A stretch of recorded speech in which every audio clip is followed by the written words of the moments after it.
Welcome to the Thoroughly Wrong Project with Lalo and Bob. We appreciate you spending some time with us today. Let's jump right into that weekly dose of things you can disagree with. Take it away, guys. All right. Good morning and welcome to the Thoroughly Wrong Project. I'm your host, Bob, and this is the... No, fuck. See, I fucked that up already. I did it again, man. See, last week I fucked it up because I said I'm the co-host and this is my co-host, and you're not my co-host. We're both co-hosts, and I'm sorry. You're just as important as I am. Really, I feel that way in my heart. I don't know, man. You keep messing it up. I feel like it's like your subconscious talking or something. No, man. It's one of those. It's maybe I have some deep subconscious urges to just be on my own podcast. How you doing, man? Pretty good, pretty good. How was that week? It was good. Getting a lot of like school stuff done. Like I'm in the process of like transferring over. Oh God, that's such a pain in the ass. To CSUB, so it's like just a whole. It's just a lot different than like community college, you know. Yeah, well, there's like so much more you have to deal with, and yeah. Is that one of the reasons that a lot of, I'm not saying it is myself, but I've heard a lot of people say community college is a joke. Is that why they feel that way? Because it seems easier to get in, or? I mean, I don't think it's a joke. If anything, I think it's like great. Like I'm an incoming junior. Like I'm gonna be going to CSUB as a junior, and like, I like my main thing is like cost. Yeah. So I feel like when it comes to like cost benefit, there's like no question. Like you should 100% go to community college and then just finish up at a university. You'll save so much money. Yeah, that's what my son-in-law did. He went to Taft, I think. Yeah. Yeah, and then he transferred to CSUB, and now he's getting ready to graduate. But I wasn't by any means calling it a joke. I said a lot of people think that way. But maybe too, what's a community college degree worth if you don't go finish at a university or college? Well, I guess it depends like what that degree is in. Because I mean, if it's like in like computer science, programming, I feel like you can get a decent job with that. Yeah. But if it's like psychology, like might as well fucking throw it in the trash, Like that's what I'm majoring in, psychology, and like an associate's in psychology, like what the fuck is that gonna do, You could answer the phones at a psychiatrist's office. But don't talk to the patients, man. You're not qualified. But so I think it depends on the like career path you're looking at. Because I mean, BC has like one of the best like nursing programs in like this whole state, Yeah. It's very like prestigious and like difficult to get in, and then even once you're in, it's like difficult to pass and get through. But once you're done like with it, you're pretty much guaranteed a job like before you even walk the stage.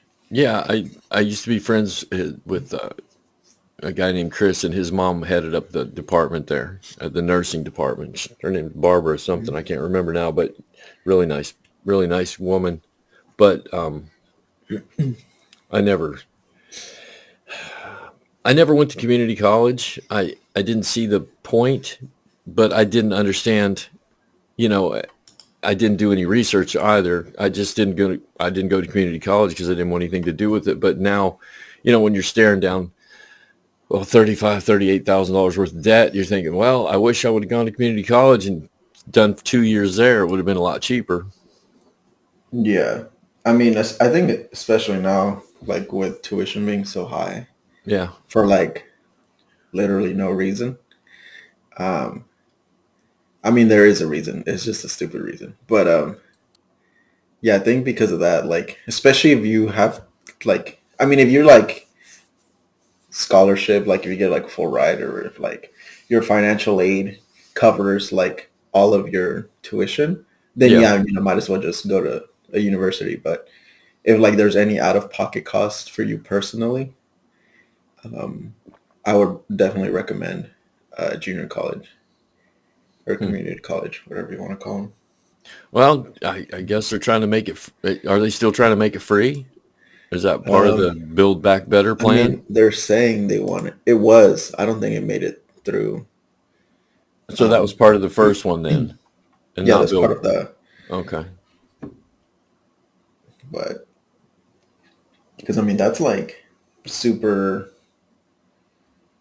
Like I feel like that would be game changing. Like if you can make community college free, and then you pretty much just have to pay for your last 2 years of school, and you get a bachelor's.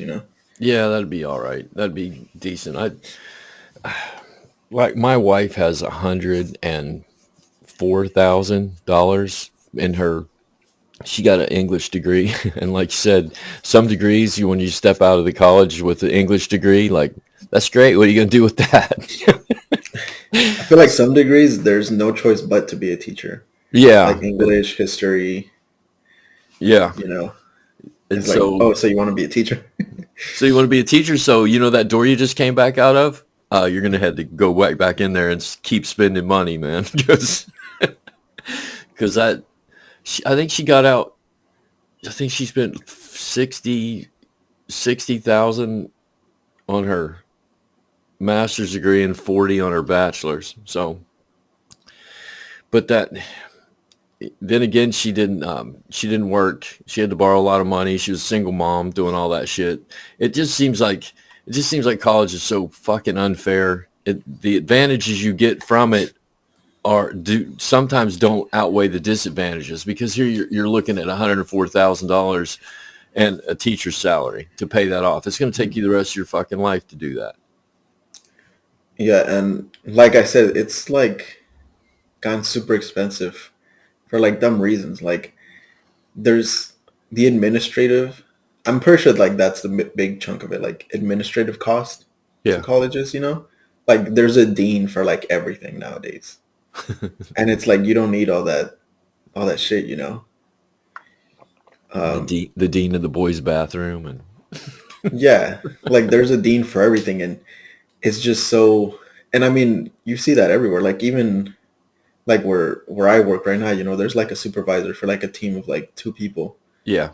Like, why are you paying someone like 100K to supervise two people? You know? Well, it works for me if I was a supervisor. Yeah, but it doesn't work for, the system as a whole. And it just clogs up like administrative costs. And uh, I just feel like it's very unnecessary. Um, and that's a big chunk of where your tuition goes nowadays. Yeah. Well, it seems like everything when I was younger, it didn't seem like everything was so fucking complicated, but now everything is complicated. Everything is complicated. And I read a story. I was talking to Katrina, the girl that was on our podcast earlier. I was talking to her yesterday, and we were talking about CRT, and there's a black couple in San Francisco that got their house appraised, and it appraised for like $500,000 less than they thought, and it was a white woman that did it. So they got it reappraised by someone else, and it came up to the 1.5 million that they thought it would appraise for, and now they're suing the appraisal company for some racial bias, and they want the laws to change, and they want the machine to fix the problem. And Katrina and I were talking, it's like, just change the rules to where two people have to appraise a house. And then that way they balance each other out, and they can't know who the other appraiser is. So that way, if you are a racist son of a bitch, you can't say, well, your house isn't worth as much because, obviously because the white woman didn't appraise their house because the couple was black. That's obvious. The racism is there. The systemic built-in racism is there, but you don't have to go to the legislature to fix that. Just say get two appraisers, right? Yeah. Yeah. There's It's all there's very it's all complicated. yeah, there's very simple like solutions to a lot of problems. People just they want to make it difficult, especially when it comes to um like you brought up right now, like CRT and like anything that's like I think that's like the newest like buzzword nowadays, like Yeah. racism. Right. Um, I think there's like a whole section of people that are like super, like they're hyper fixated on the fact that, um, like once they hear racism, they like completely like go off. Right. They're like, what are you talking? Like that doesn't exist anymore. Like blah blah. Like they're like if you even hint at the fact, like if you say like, oh, um, like the United States has a history of like racism and like systemic racism. Like they're incapable of like dealing with because they're just so in denial. Right. And that's like part of the problem. Like if you're not able to recognize like your own mistakes, and it's not even your own mistakes, it's like the history of the country you live in, whether it was good or bad, like you can't address the issues without acknowledging they exist. Right. I totally And agree. so it's like, and it exists everywhere, like this scenario, like, you talk about cops and like, you talk about like the bad apples, and just people like, no, like they just hold cops in like this fucking super high pedestal. And they're the ones that say, oh, there's a few bad apples here and there, but, don't blame everybody. But if you don't take out the bad apples, like, it spoils the barrel. Like that's the actual saying. One bad apple spoils the barrel. Right. And it does. I mean, So I think the first thing we have to do is acknowledge our issues, like honestly, before we can even start to address them in a way that's beneficial. And I think that's where we're stuck at on a lot of things. well, critical race theory, it's branched, it's leapt out of academia. It's all over the place now, like you said, with police and social and all that. But what they contend is that by changing the legislation, you can eliminate racism, and that's legislation of morality. That's not possible. It's a ridiculous concept to me. You can't just change the laws and everyone's going to go, oh, okay. It has to be this slow shift. And I guess changing some of the laws along the way, we have changed laws, segregation, things like that, these huge things. But now we're down into, like you said, appraising, like I said, appraising a house and where you live. And it just has to, I don't think legislation is going to erase racism. It hasn't before. And it just has to be this slow process of what we're seeing now. When you watch television, you see the diversity of the couples on TV. You see gay couples in commercials, black and white couples, mixed races. And that's what we need to show our children in order for them to change, because you're not going to change my grandfather or my dad, or you're just not going to. It's just that simple. My Yeah. dad is And never going to wake up and go, oh, well, I was wrong. Black people aren't that bad. He's not that kind of guy. yeah, and people love to like see things like that. And they always say like, why do they got to bring politics into it? Why do they got to make it political? Right. Everything has to be political. And it's like, you're the one that's making it political. If you see like a gay couple like on TV or like in a movie or something, and you even like, that like makes you feel, any type of way, like that's you making it political. Right. They're just, existing in, whatever medium you're watching or doing. But Yeah, you're the one that sees that, and then the first thing you think of is, one, like, I don't like that, and two, like, oh, like, why are they trying to force this on me? Like, they're not forcing anything. It's just like, that's just like things that exist. Like, there's gay people that exist, you know? right, because television mirrors reality.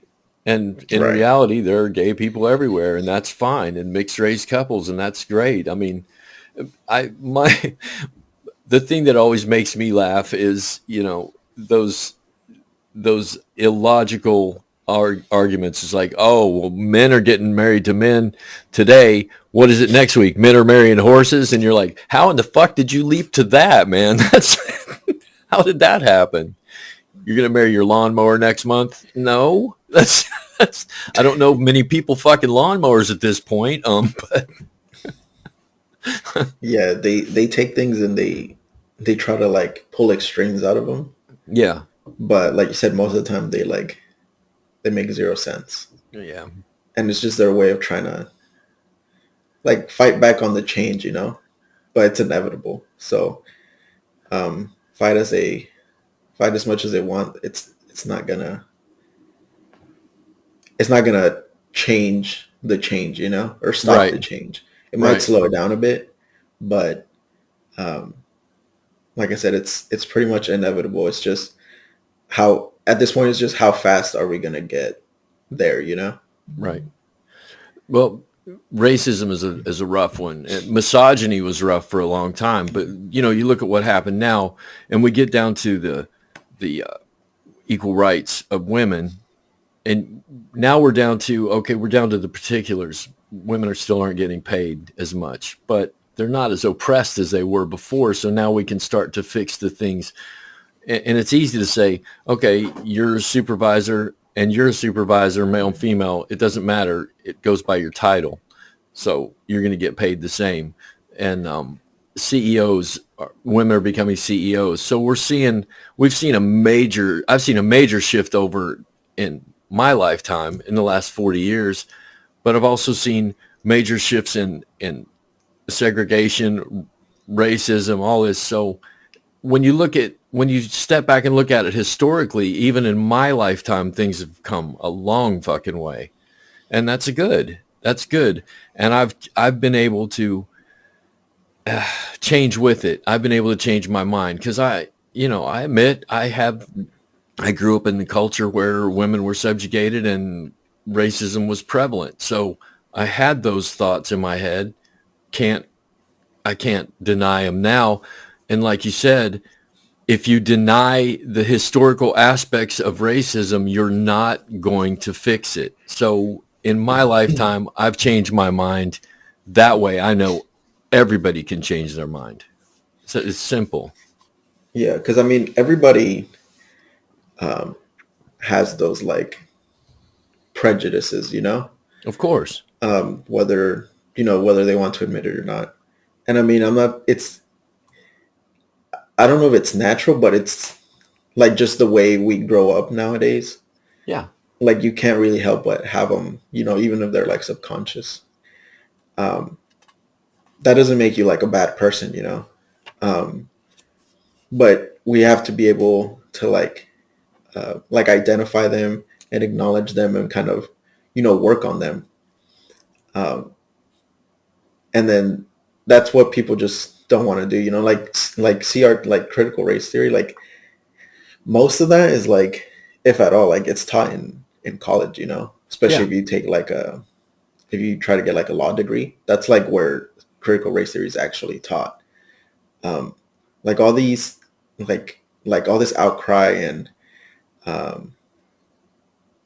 like whining from people saying, oh, I don't want to be taught at like my kid's like third grade class or elementary school or whatever, high school.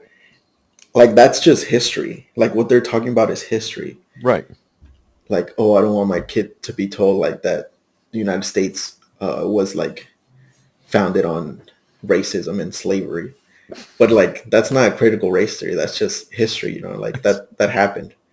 That's not It's like if theory, you're man. that's like if you're a German and you're like, oh, I don't want my kid to be taught about like Hitler. The Third Reich. Yeah, we don't Yeah. talk about that. Like that's just history. And if I've said it multiple times. When you don't learn your history, you're bound to repeat it. Doomed to repeat it. Yeah. And Um, we're repeating history right now over and over again. right. So it's not even like what they're fighting against isn't what they think it is, And I don't know why people are so scared to like learn the actual, like the real history of the United States. Right. Like that's the only way we can improve as a whole, as a society. Like thinking back now, like one of the biggest like lies I was ever told in school growing up was, the whole like Civil War era. Like if you ask any kid, like nowadays, or like ever, like, hey, what was the Civil War about? They'll tell you like, oh, it was about states' rights.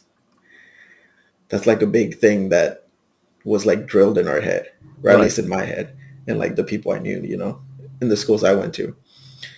Like, oh, states' rights this, state rights that. Like, well, the states' rights to what? They kind of left that part out. Yeah, exactly. Exactly. So it's one of those things that they're trying to like, and I get it. Like some topics are a little like, they might be like a little harsh, for like third, fourth graders, But I mean, by the time you reach like junior high and high school, like I think kids are able to learn and to talk about, topics like that. Right. But dude, seriously, when I don't remember my being taught the history of the Civil War in third fucking grade. I don't remember that. That's third grade is more like hardcore reading and math and learning, catching up.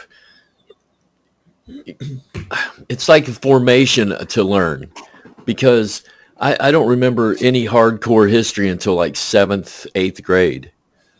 Yeah, I think your early like years, they teach you how to learn, and then Yeah. later on you begin to learn, But the stuff that you begin to learn should be like real accurate things. Yeah. Like not like George Washington didn't have wooden teeth and the cherry tree and all the bullshit. I read a book when I was in college called Lies My Teacher Told Me, and it's the historical lies that we teach our kids, and there's all kinds of them in there about Christopher Columbus, and and we sugarcoat everything. We sugarcoat American history, but we point to like there was a civil war in France and this is what happened, and there was racism, and there's Hitler and Stalin and all these bad things that we say other countries did, and we rescued them. Hitler was bad, but we went and got him. But we don't talk about the Tuskegee Airmen who, we don't talk about all the things that our culture has done to segregate and to marginalize and to push over and to stay out of my way so we can remain this white, powerful country. But no one wants to say that. They don't want to say we did it to remain white and a white country. But that's basically the reason we did it. Yeah, and I mean, you see it everywhere like this. It's almost like a safety blanket, Yeah. over our entire history, from the Civil War to like as far back as like Christopher Columbus. Hmm. And it's just like I don't understand I mean, I guess I do understand what the reasoning is. Like I said, it's to kind of sugarcoat everything and make us seem like the good guy in every scenario, but I feel like that's just so detrimental because we grow up thinking like that's how you get people to grow up and just proclaim like, oh, this is like the greatest country ever, like we're the Exactly. best, like we're number one, We are number one in a because lot of in their things, though. mind like they've never done wrong.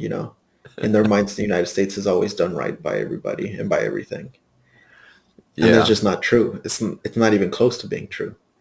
We're one of the youngest countries like in the world, like age wise. Yeah. But the amount of like fucked up shit that we've done, like, is huge. 200, But we, 225 years, 245 years. yeah, almost 250. Yeah. Which I mean, compared to like empires of like the past, it's very young, you know. Yeah. Um, Rome, Egypt, those lasted a long time, but they all follow the same pattern. And we're following right along in the pattern. Here we go. right. So we have to like that. That's my main like gripe, I guess, with that is like we don't acknowledge the existence of like our issues now and in the past. So without doing that, like there's no way of fixing them. Or if there is, it's very like slow moving, you know. Yeah, dude, I consider myself so lucky because at 18, I wasn't ready for college. So I joined the Marine Corps and I got married and I had kids and I bought a house and I did all the shit that I was supposed to do as an American. And at 29, when my brain's fully functioning, I've had a lot of life experience, I went to college. And so all the things that I learned, I get to apply to a life that I had lived. So when I learned psychology and history, all those things that had happened to me, I was like, oh, okay. So this is the human condition and I can go back and I can fix myself and fix my problems. I hit in that sweet spot, that late 20s where, at 25, your brain's fully developed. At 30, you start to, you like peak as a human being. And that's when I entered into education. And that in and of itself was probably the greatest thing I ever did. And then it became a lifetime. I went to school off and on trying to finish my degree and have a life and raise my kids until I was almost 50.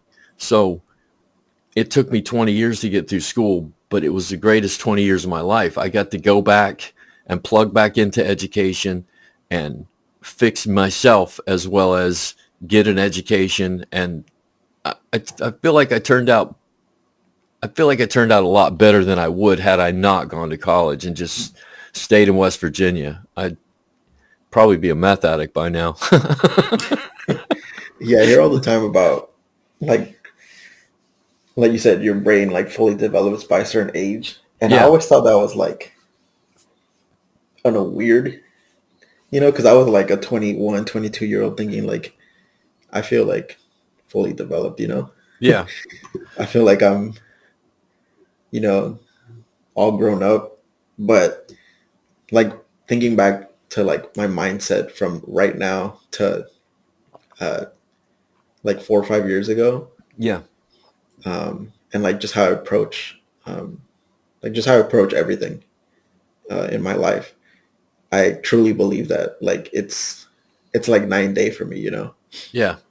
It I is. feel like I kind of, and part of me, I think I also think that has to do with like experiences. Mhm. Like I've experienced more things since I was 21 when it comes to like being an adult. Right. And I Well, think that comes with the territory. Like you experience your adult life and, you can't really approach situations as an adult at the same way you did as a 15, 16-year-old. yeah. Um, You can't give somebody advice about a situation that they have not been in because everybody reacts differently to everything. You can't give an 8-year-old advice about being married. The little kid doesn't know what the fuck you're talking about. He knows his mom and dad, and that's what he knows about marriage. So as you progress in life and then you get a girlfriend or a boyfriend and then you become steady and then you get, the sex gets involved in it and all these things happen and you get this whole view of a relationship and of marriage that you didn't have when you were 8. So if I start to talk to you about marriage when you're 18, 19, 20, you get a different view because you've been in relationships. You've had that experience. So that's where I was saying I'm thankful. I had a lot of experience before I sat down to learn history at the college level. I had a lot of experience. I had a divorce under my belt and raising kids and buying houses and getting hurt and being in the Marine Corps. So all those things that I learned, I was able to attach to a real life experience. And that's the cool thing. I just realized what you said. You said earlier that we don't teach our kids the correct history. So when things are happening, dude, they don't have anything concrete or real to attach it to. So when you're talking Yeah. about racism, when you talk about racism today, it's like, well, we're not a racist country. No, that just means you haven't seen it, and you've been ignoring it because you haven't been taught how to look for it. And that's where that systemic racism falls into place. It just is. It's not anything you're doing on purpose. It's just this situation that you're growing up in that you don't have, you can't see it because no one's pointed it out to you. Yeah, and it's just it kind of like continues the cycle, you know, like if it gets ignored, it continues to run in the background, you know, Yeah. and nothing ever gets done about it. So that's why I think it's very important that we, you know, bring it to the forefront. And like to me, it's the second biggest like I don't know, like reason that people are like in the situations that they're in. Yeah. Only behind class. To me, class is like number one. Like the class like difference in our society is like huge. Oh yeah. Yeah. And that divides us more than anything. But a very close second to me would be race. And obviously, I wish it wasn't, you know, number two. Right. But to me, I feel like it's just so prevalent and it's so hard to ignore. I see it like everywhere, almost every single day, especially in like my field, you know, where I work. Right. We just had a client that we placed somewhere recently, and he's like a large like black man, you know, and you know everybody we work with has like mental health issues. Some of them more severe than others. Right. So he kind of like just like wanders. Like he's very like you hear him talk and he sounds like a little kid, you know. His voice is like very soft. He's very nice and very like kind. But he'll like pace around and like talk to himself sometimes. And we got a call from like the placement, like, hey, can you guys come like talk to him because he's kind of like scaring the staff. And we're like, oh, what is he doing? Like we thought like he like turned violent or something, or you know, he's banging on stuff. And they're like, oh no, he just like he's walking around and like talking to himself. Okay. And like that, I'm like, yeah, half the people there do that, you know? Yeah. Yeah. But I think the fact that he's like a big like black dude has a lot to do. It's very like it was unspoken, but I'm like in my mind, like when I heard that, I was like I said, like half the people there do that. So what's the issue, you know? Right. And that's where those two words are intricately entwined, unspoken and systemic. That's where it's coming from. We're not talking about it. And every time we talk about it, people get, you know, Karen raises up and says, well, I'm not a racist. You know, it's like, okay. Yeah. And, you know, that doesn't like, to me, that's not racism, but to me, that's like a subconscious prejudice, you know? Yeah. And those are two different things. Like I said, everybody has prejudices just because, you know, in the world that we grow up in, it's hard not to have them. Yeah. Regardless of where on this like class spectrum or society spectrum you grew up on, you're going to have them about, you know, a certain type of people. So it's, like I said, it doesn't make you a bad person, but we have to be willing and able to like talk about them and like process them and see like and really understand like why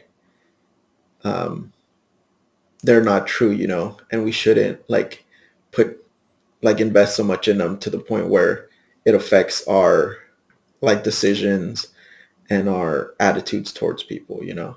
Yeah. Yeah. Well,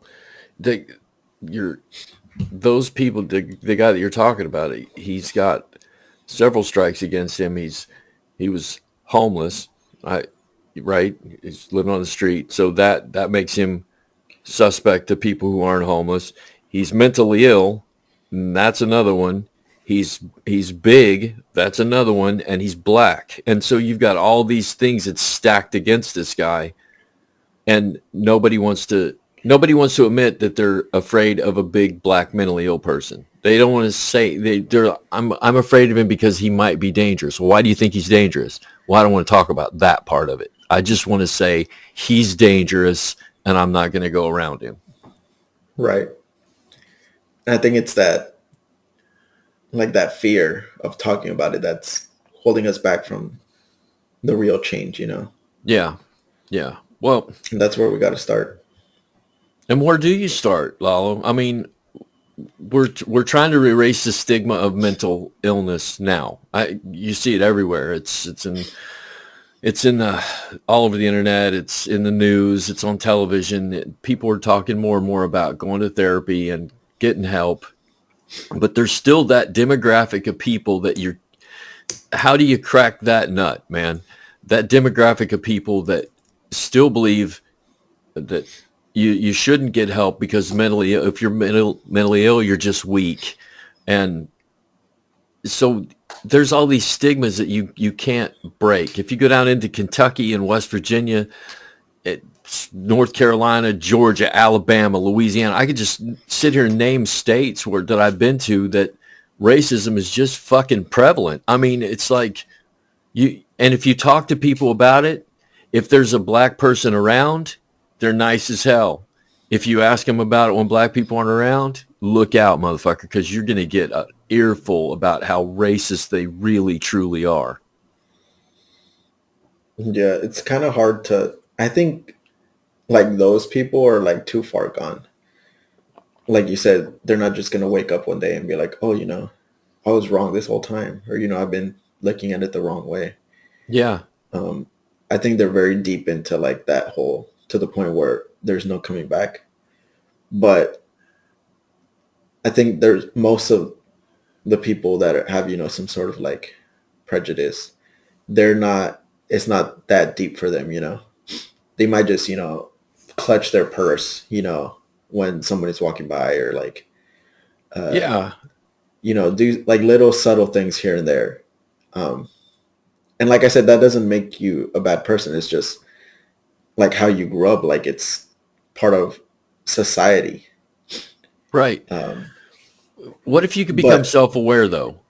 That's the question here is, because you say it's not that bad, and I agree, it's not that bad when you clutch your purse a little tighter or whatever you're doing, or you become hyper-aware.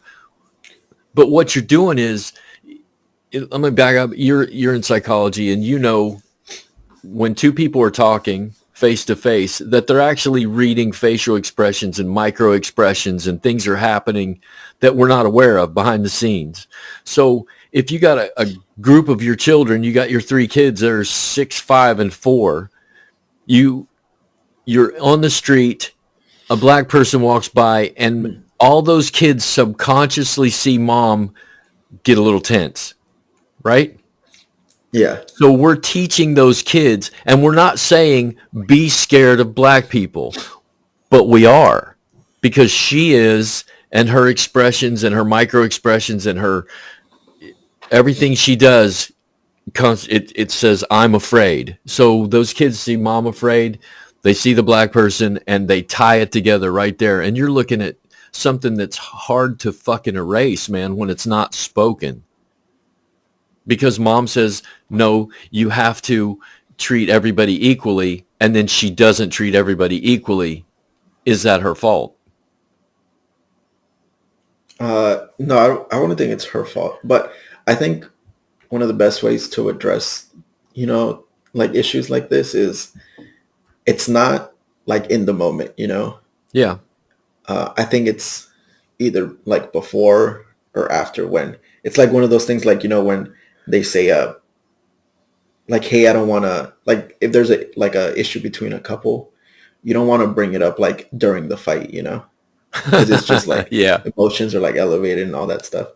So you want to bring it up when everybody's cool down and you can actually talk about it.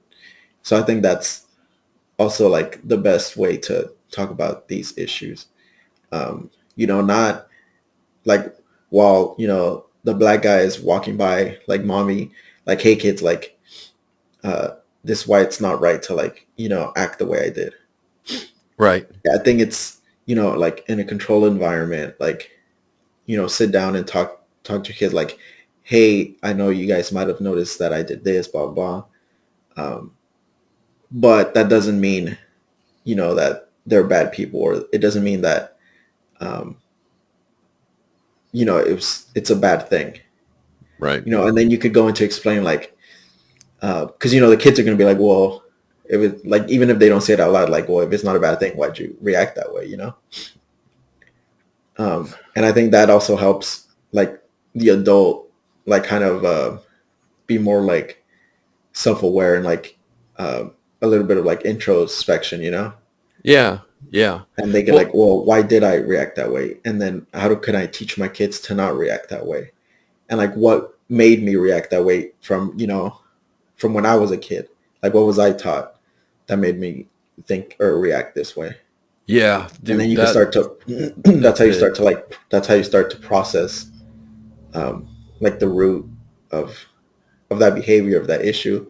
And then that way you can teach your kids, like, going forward, like, the correct way, Yeah. I am hyper aware of, I try to remain hyper aware of everything that I'm doing and why I'm doing it. And I don't mean everything, but I mean the negative things in my life. Why do I have those thoughts? What's going on here? So I tried to raise my kids. I had 4 kids around their great grandfather, who was a Klansman. And so I was constantly having to explain to my kids, great grandpa's old. He's set in his ways. Here's the history of it. Here's what's happening. And here's why he thinks like he does.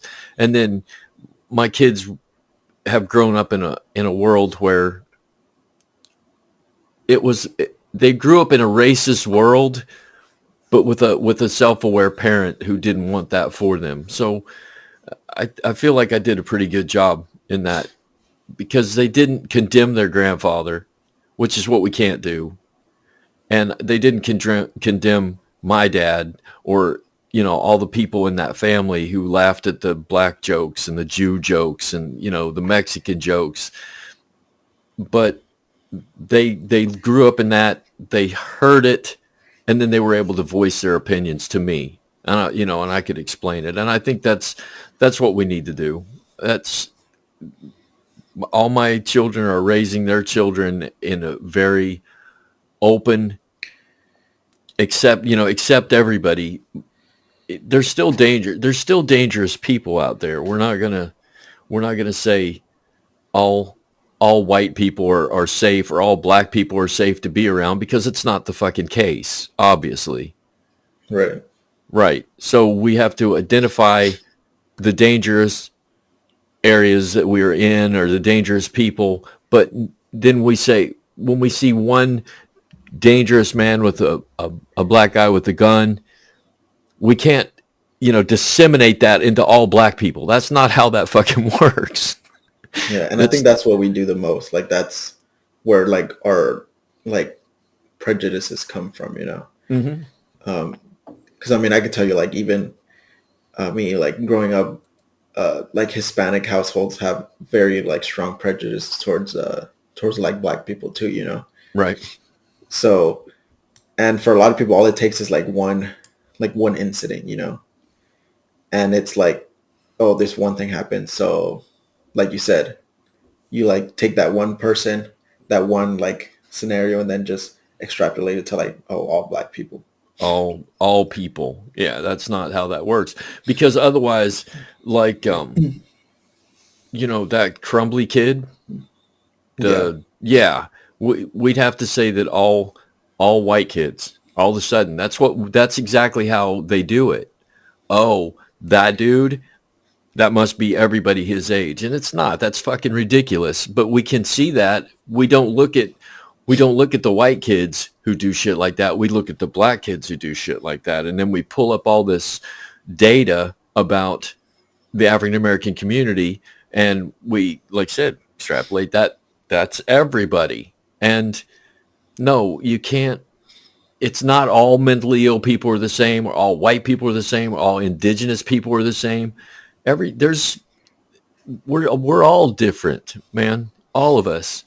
And the thing is, we had one black family in our town when I was growing up, and she owned the laundromat. Everybody loved Frida. I fucking love Frida. My dad loved Frida. But it was this weird fucking acceptance of Frida because Frida doesn't act like a black person. And I internalized that as I was growing up. It's like, if you act white, then you're okay. As soon as you bring rap music into it, or sagging your pants, or any of the shit, that's where my dad would say, Frida's not like them. She's not the N-word. She's just a black woman. So, but what does that mean to act white? Exactly. And that's when as I was growing up, and then I got into psychology and philosophy and logic and theory, and I thought, what the hell does it mean when we say what we say? What are we talking about here? It's like, you're not dangerous because you don't act like a black person. You act like a white person. What the fuck does that mean? But if you go back to my dad and you say, okay, here's what you said, man. Here's what you said, and I want you to explain that to me, and explain it to me logically, and explain it to me so I can understand how you feel, then they can't do it. It's just this gut feeling that they have because that's the way it's always been. And if you don't change it, it's going to continue to be that way, and it's going to not change. So, yeah, like I mentioned, it's going to take, there's like a few category of people. Like, there's, like I said, the ones that are just too far gone, you know? Yeah. And you kind of just have to, like, age them out of the system. Age them out. Yeah, my dad's 83. He's pretty fucking harmless now, so it's all right.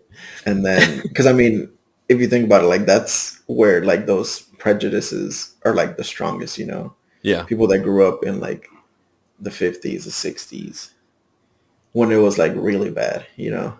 Yeah. When there was, like, Klan meetings, like, in broad daylight and shit.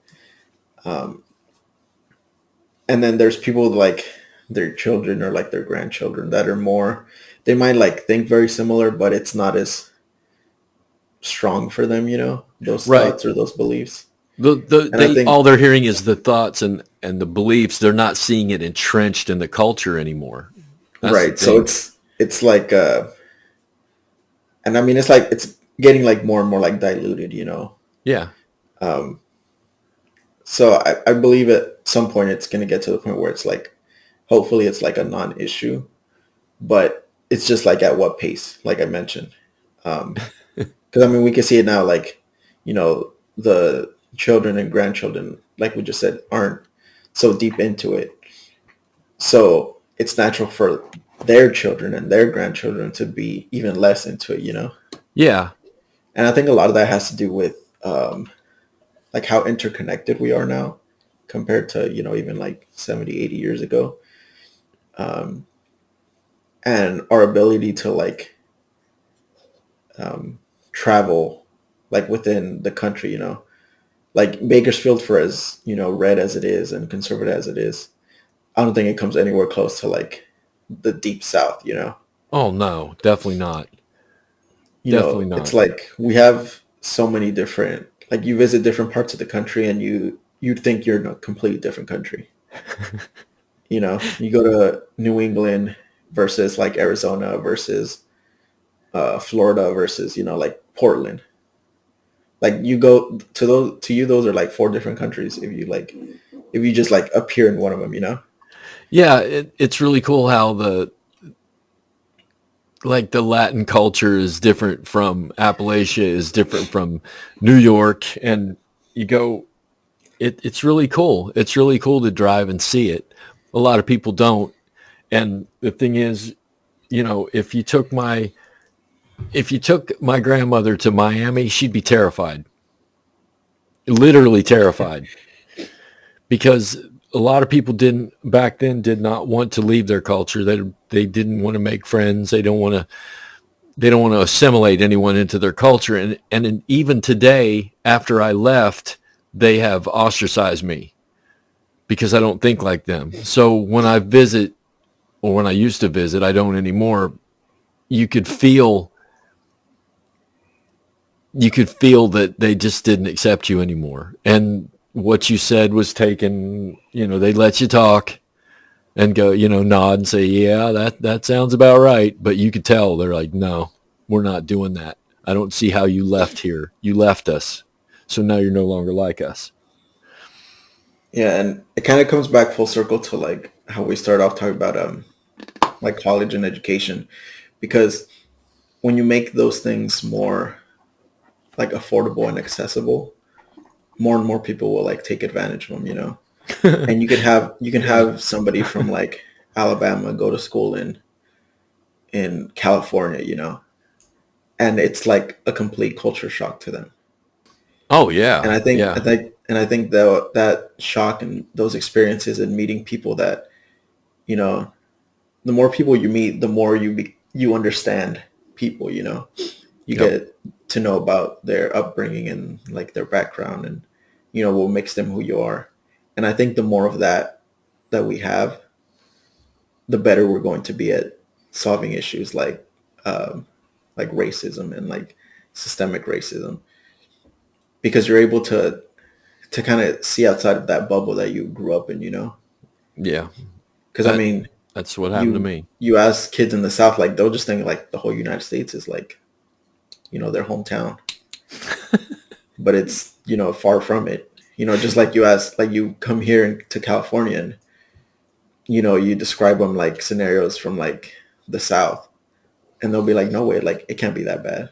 Yeah. And you take them there and they think they'll be in, like you drop them there and to them they'll be in like the 1940s or 50s. Yeah. It's true. It's true. When I moved out here in 99, I had lived in Arizona and all over the place through my life, but I married a small town girl from West Virginia who had only been to like Ohio and the beach at North Carolina. So I brought her out here, and for 2 weeks, all she wanted to do was go home. She wouldn't leave the house. She was afraid of everything. She was like, I can't, why is there Spanish on television, and just all kinds of shit was, yeah. And that's the funny thing. When people come out here, I've had a couple visit me from West Virginia, and they're just like looking at it around like, why is every fucking thing in Spanish? I'm like, because 40% of the population is fucking Spanish, man. Yeah. That's the way it is. Live and learn. I guess we all grow up differently, but Yeah. the thing we And I need mean, to that's not a do, bad thing. no, not at all. Not at all. It expands your horizons a little bit. It's like you said, every place is not like your hometown, man. That's not the way it works. Yeah. And that comes with the territory of like the United States is such a like land mass wise, it's such a huge country, with different climates and terrains and Yeah.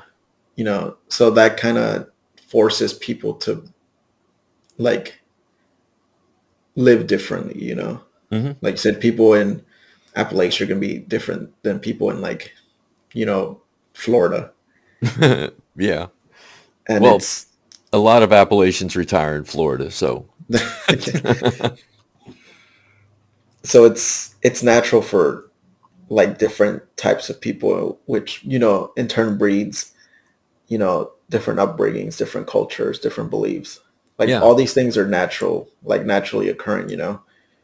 But whether they're, positive or negative, that's for us to decide. And then we can, as human beings with like, the brains that we have, we're able to take those things and kind of adjust them to benefit um, like our society and how we think and how we act.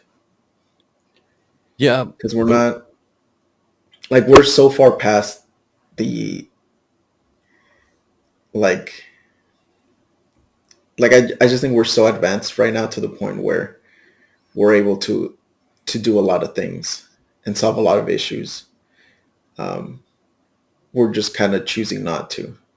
Yeah, exactly. And Like we're isn't not that hunter odd? gatherers anymore. We don't, we don't live in like monarchies anymore. Like we're an advanced civilization, like the most advanced it's ever been. And we're also like the richest country in the world. And Well, whether people yeah, like to admit or not, money solves a lot of issues, yeah, it does. either directly or indirectly. It does. The just the a more equal distribution of wealth would help us all. But the thing is, you've got one side who has all the wealth and they don't want to give it up, and the other side who has convinced themselves that them giving up that wealth would be detrimental to our culture somehow because it would. I didn't earn it. That's the thing. So we need to change the way we think, and that is, Lalo, that's perhaps the hardest thing that I've ever done when I look back on my life of, and I see the shifts in my life and how I thought one way and got new information, and my first inkling was to go no, no, no, no, no.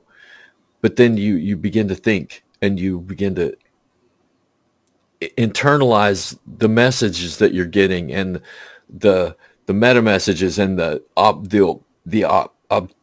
obvious messages that we're seeing, and you start to tie all this shit together. And I'll say it again, the hardest fucking thing that I've ever done is change my mind.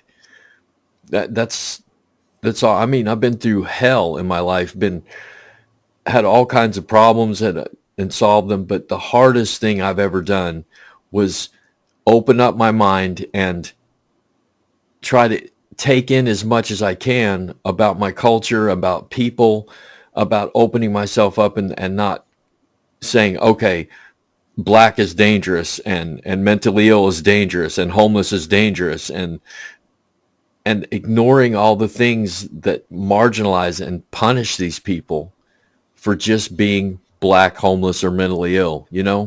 That's so Yeah. sad that we do that. And I'm just thankful in my life that I've met, people like you and I'm able to take in what you say and go, okay, that makes a lot of sense. And here's where I need to change my mind. And so it's made me a better person. It's made my children better. It's made my significant others better. And if we could just stop and say, okay, what am I doing here that's detrimental to other people, instead of thinking everything is about me? So if I stopped and I say, what am I doing to other people?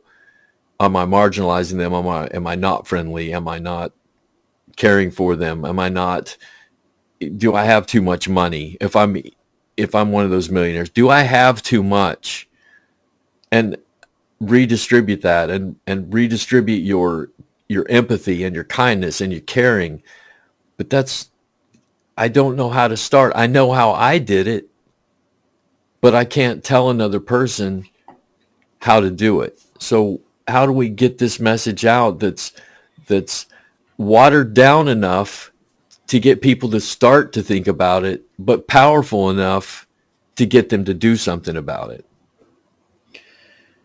Yeah, I think there's like a few ways to kind of start that shift. Yeah. Like I mentioned earlier, I think there's the individual route where you could sit down and like talk to somebody, or even like talk to yourself, like introspect. Mm-hmm.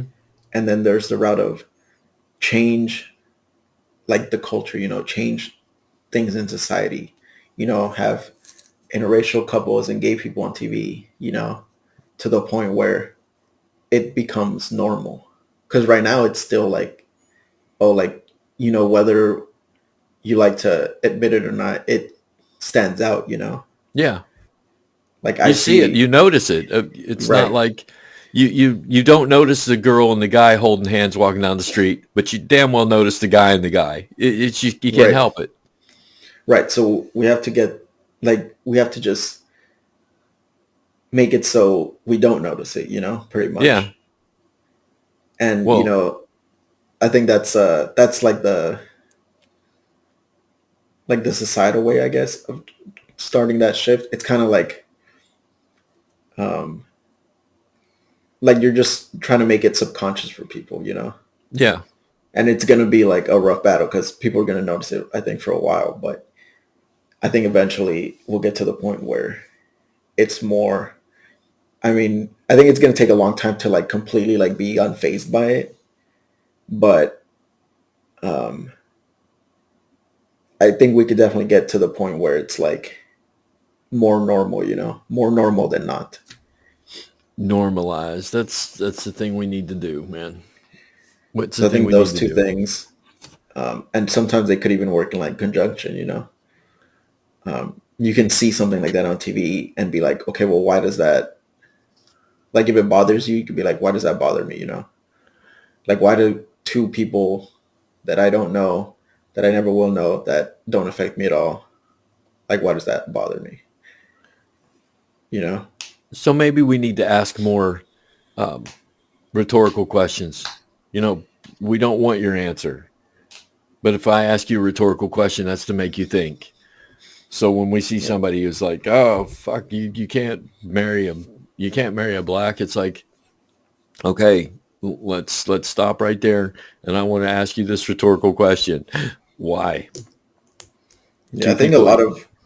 you could get to a lot of, like, to the bottom of a lot of, like, issues with just asking why. Yeah, Because it kind of makes people think about it. yeah. You Like, oh, want why does them to that think bother you? Like, about it. why is that? And then they kind of like, they'll tell you something and like, okay, but why? And they kind of start to begin to like, break it down. And sometimes they'll see like the flaws like in their logic or in their believing. Yeah, And that's where that change starts to happen. Because then the next time they bring it up, it might not be with you, it might be with somebody else. But they'll think about that conversation they had with you. And it might, it might be slow, but they'll think about like, oh well, I talked about this last time and then, I kind of came to the realization that, that's not really true. And just slowly, like, you're like chipping away at it. that's a really cool thought, Lalo. That really is. That you can plant a seed of doubt in somebody's mind, and they'll reject it immediately. But the thing is, like if they see a gay couple and they go, "Oh my God, it's disgusting," and you say, "Why do you think that's disgusting? Why?" And they'll give you their reasons, but then the next time they see it, they'll be like, "Okay, I remember Bob there asking me why, and here was my reasons, and now I'm starting to slowly doubt my own reasons." So that seed of doubt that we place in people's minds, that's probably the greatest thing we can do for them is to say, you need to figure out why you think like you think. Did your dad tell you? Okay, why did he think that way? Why do you think he thought that way? So I don't know if everyone is intellectual enough to figure their way out of it.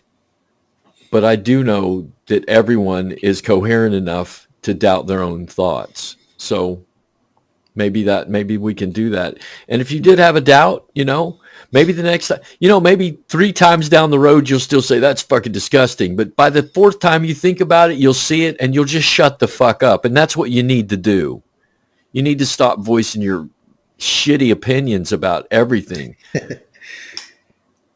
Yeah. And I mean, there's more than those like two ways of tackling. There's like even like life experiences. Yeah. You can have a kid that, they they're gay or they're bisexual or, you know, and it's, I mean, for a lot of people, don't get me wrong, like I've heard a lot of stories of people that get uh like pretty much like outcast from their family, Yeah. like Tossed out of the disowned. family. Yeah. But I also know that there's a lot of people that, that's what it took for them to kind of see the light, if you will. Yeah. Like, oh, my son, is gay, so it's my son, like I love my son. and Yeah. my love for my son trumps, any like prejudiced belief that I'm gonna have. And Yeah. yeah, it's gonna be weird, like when like he brings his boyfriend over or whatever, but at some point like they get more and more comfortable with it. They see like they truly just, two people that love each other, and there's nothing wrong with that. And it doesn't affect them, like on a personal level. Like it's not like, oh, they want to turn me gay. Right. And I think people like that start to um like once it's part of their daily life, it's it starts to get normalized. Same if you have like a daughter, and they bring their boyfriend by, and you're an all white family and her boyfriend's like black. It might like take you back, at first, just because you're not used to it. Yeah. But he'll come around on Thanksgiving and Christmas, and you'll talk and chat and get to know him and get to know about him, and those things will make you, if you've had any like negative prejudices, they might start to soften up. Yeah. He's just a So guy. yeah, he's just a dude. Yeah. So there's like so many ways to like tackle these issues. Um, there sometimes it could be like a little like slow moving, but I mean it's pretty evident like we're making progress. I mean, I know it seems like really bad right now, like Yeah. very divided, but um, like the net result is positive so far, and I think we're going to continue that trend. Um, because Well, we've become like so diverse and so like interjected that it's just natural for us to like not um kind of like change our minds. well, I heard all throughout my life for the first 50 years of my life that I was awake. I heard the next Civil War is going to be about race, and now that's Well, starting the to first like Civil War was about race, if you think about it. the next big division in the United States is going to be class. It's not going to have much to do with race because you got the haves Yeah, and the have-nots now, and everybody, white, black, Mexican, indigenous, doesn't matter. Poor people are fucking poor people. they're all in the have-nots. Yeah, we're all in this together. My oldest daughter's first serious boyfriend was a Mexican guy, and I was happy about it. I was like, that's cool.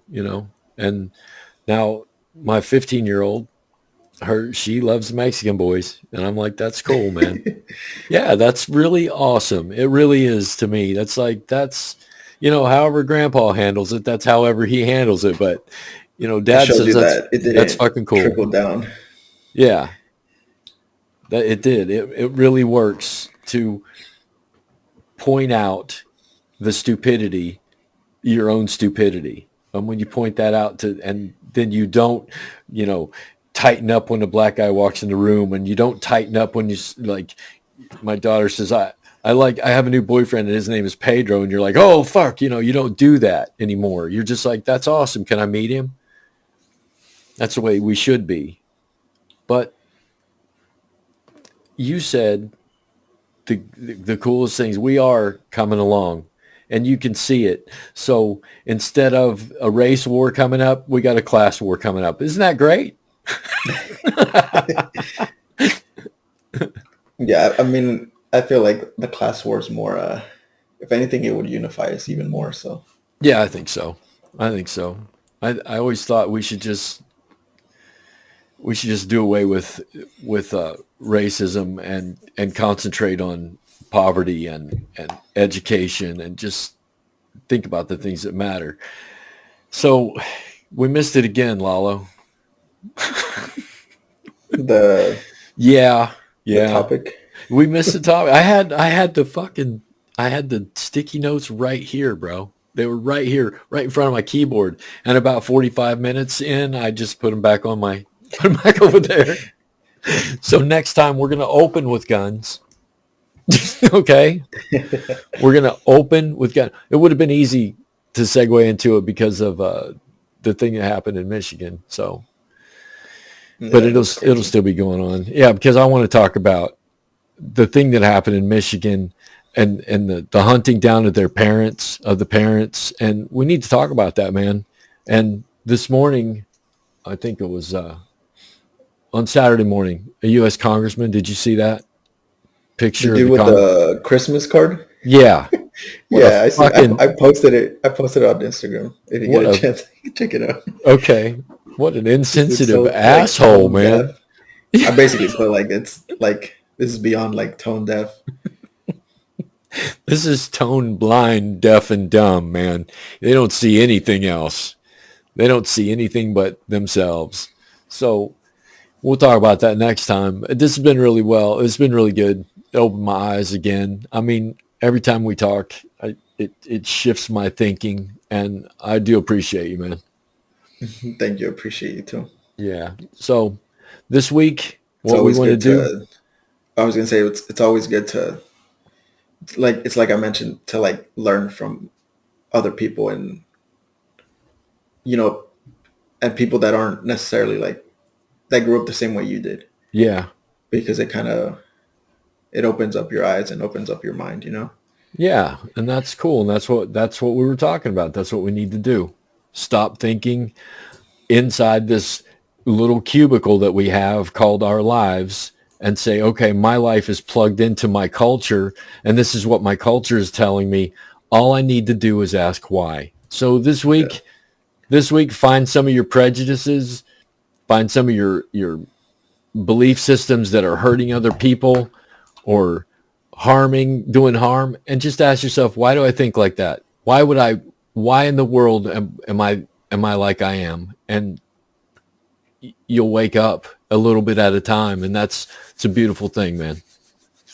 Yeah, it's like one of the first things they teach you in like any sort of like social science is to never over like generalize because of your own experiences.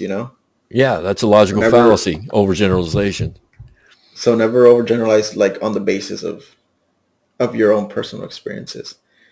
And I think we do a lot of that right now. Yeah, So I think we kind of need to like take a step back and just because I mean the way I see it, the more like if we could find out like the more you talk to people and the more you get to know them, and just by like being more interconnected, we'll be able to see like what things we all need, and things that we all would benefit from, not just a certain group of people, yeah, and then change like the society to benefit everybody, because you'll know, oh, like these are the needs of everyone, not just me, or not just people like me, but everyone. And once you start to implement those changes and those policies and those laws, that's where you get like that's where you see like the real growth in like a yeah. society. It's very Star Trek of you, man. Yeah, The it's hard needs to the needs of the many outweigh the needs of the few. well, it's hard to find out the needs of the many when you don't even know what they are. So we need Exactly. to figure them out and talk about them, and then we could address them. We are definitely talking about it. Now we need to get more people to listen to us. And I did pick up some listeners this week. So and I got 13 minutes. I'll be in another podcast out of Seattle, I think, that's geared towards high school kids. So I'll be on there, and I got to go get ready for that, man. Sounds good, man. I'll Appreciate all plug us again. the it's almost like a book tour that you're doing, but with Yeah, like a podcast tour. a virtual book tour, virtual podcast tour. All right, dude. Well, this week, do your due diligence and think about how you think about things, and maybe we'll think our way out of this. So this has been Bob. And Lalo. Damn, I love you, man. You did that again. We'll see you next It's time, like man. natural for me now. It's like second nature. That's how you change, right? Do it All right. subconsciously. Do it subconsciously. All right, dude. See you next week, man. Later, man. Later. You have now experienced the Thoroughly Wrong Project with your podcast hosts, Lalo and Bob. We can now be found on Pandora Radio, Apple Podcasts, Podium Podcast, or by searching The Thoroughly Wrong Project to locate our YouTube channel. You can contact us directly by email at thoroughly-wrong@gmail.com or just leave a comment on any of our platforms. Until next time, thanks for spending your valuable time with us, and remember, always speak up and never be afraid to be thoroughly wrong.